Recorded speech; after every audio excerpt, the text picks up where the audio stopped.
امروز میخوام ماکارونی درست کنم. اول پیاز رو خرد کردم، گذاشتم تو مایتابه سرخ بشه.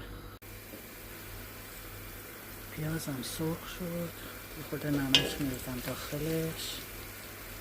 4 تا حبه سیر پوست کندم خرد کردم میریزم داخلش. رو پیازا ادویه میریزم،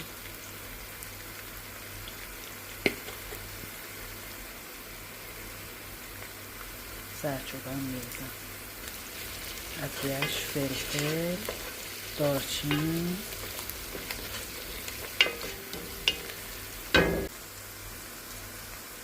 حالا یه مقدار قارچ خورد کردم، شستم میریزم توی پیازا، سرخش میکنم.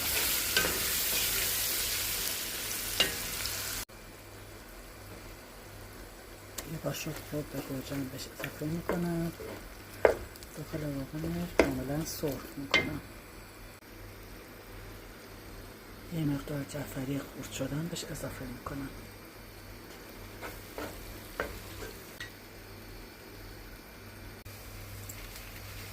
خوب جوش اومده، ماکارونی رو میریزم داخلش بپزه.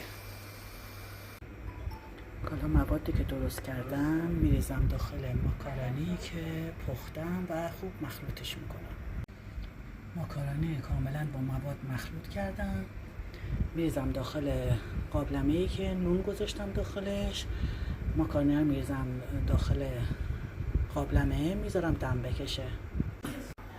ماکارونی رو با مواد مخلوط کردم، ریختم داخل قابلمه. این مقدار پنیر پیتزام روش میریزم.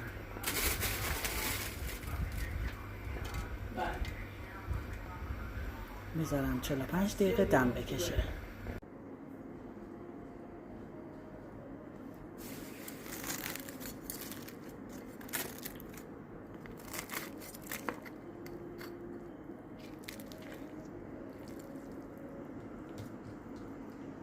اینم از ماکارونی امروزم.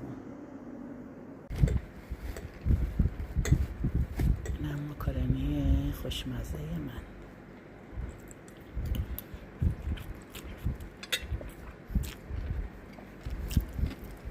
به به، خیلی خوشمزه شد.